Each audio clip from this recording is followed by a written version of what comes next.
নিখুঁত দাগহীন গাল, দাগহীন ত্বক, ঝড়বাবুরে সোজা স্ট্রেট চুল দেখে যার প্রেমে পড়েছেন, সেটা আসলে ভালো লাগা, ভালোবাসা নয়।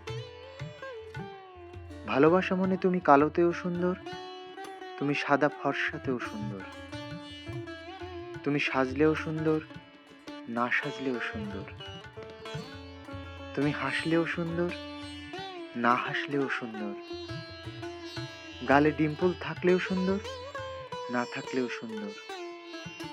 সৌন্দর্য কোনো বিশেষ ইন্টারনেট প্যাকেজ না, সৌন্দর্য হচ্ছে ব্যক্তিত্বে, বিদ্যায়, বুদ্ধিতে, জ্ঞানে, কৌতুকে, যুক্তিতে আবেদনের মধ্য দিয়ে উদ্ভাসিত হওয়া।